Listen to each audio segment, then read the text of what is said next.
আসসালামু আলাইকুম বোনেরা, কেমন আছেন? আশা করি ভালো আছেন। আমিও ভালো আছি আলহামদুলিল্লাহ। আজকে শীতের সবজি দিয়ে নুডলস রান্না করবো। নুডলস আগে সিদ্ধ করে নিয়েছি, সময়ের অভাবে আপনাদেরকে দেখাতে পারিনি। এখন ডিমটাও ভেজে নিছি, গাজর আলু সিদ্ধ করে নিছি, পেঁয়াজ কুচি করছি, কাঁচামরিচ কুচি করছি, টমেটো কুচি করছি। এখন রান্না করবো, আপনাদেরকে দেখাবো। কড়াইটা গরম হয়ে গেছে, তেলটা ছেড়ে দিচ্ছি।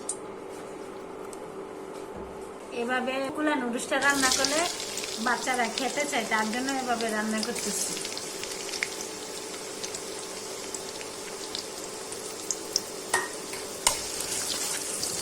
এখন পেঁয়াজগুলো ভেজে নিচ্ছি। এই যে বোনেরা, পেঁয়াজটা বাঁধা হয়ে গেছে। এখন মনে করেন এই যে কাঁচামরিচের বিচি ফালাইয়া রান্না করবেন। এটা একটা অন্যরকম, সব বাচ্চারাও খাইতে পারে। কাঁচামরিচের ফ্লেভারটা ঠিকই আসবে, কিন্তু দেখতেও সুন্দর, খাইতেও স্বাদ। এই চুলাতেও খাইতে পারবেন। আর বিচি দিলে তো জাল লাগে, বাচ্চারা খাইতে চায় না। আর এরকমভাবে রান্না করে বাচ্চাদেরকে দিলে বাচ্চারা খাইতে পছন্দ করবে। এই যে দেখেন সুন্দর একটা সেন্ট আসতেছে। কাঁচামরিচের বিচিটা দিবেন না, বাচ্চা বুড়া সবাই খাইতে পারবেন। আর কুকুরা নুডলস এইভাবে রান্না করলেই ভালো লাগে। এই যে গাজর আলু আগে থেকে সিদ্ধ করে রাখছে, এই দিয়ে রান্না করবো। ম্যাগি নুডলসটা এমনি খুব স্বাদ লাগে, আর কুকুরা নুডলস রান্না করলে এইভাবে রান্না করবো, অন্যরকম একটা স্বাদ।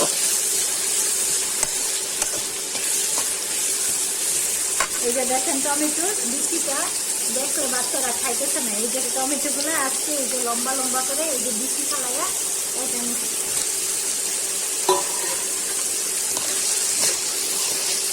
দেখুন, কালারটা কি সুন্দর আছে, দেখতেও সুন্দর লাগতেছে, খাইতে কিন্তু এইটা সেই রকম স্বাদ লাগে।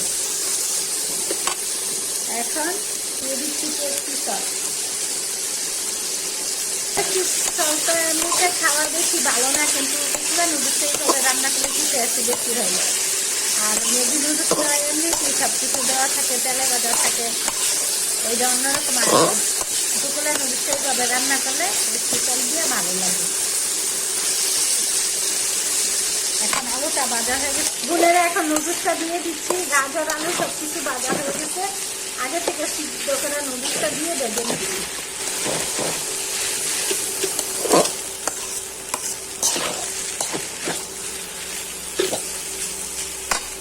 এখন দিয়ে দিচ্ছি ভেজে রাখা ডিমগুলো।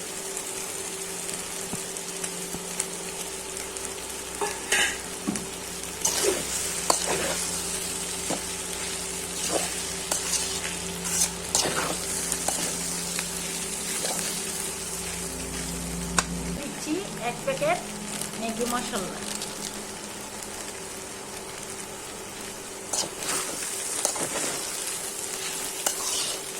দেখুন বোনেরা, কি সুন্দর নুডলসটা হয়ে গেল। এভাবে আপনারা রান্না করে খাবেন, ভালো লাগবে।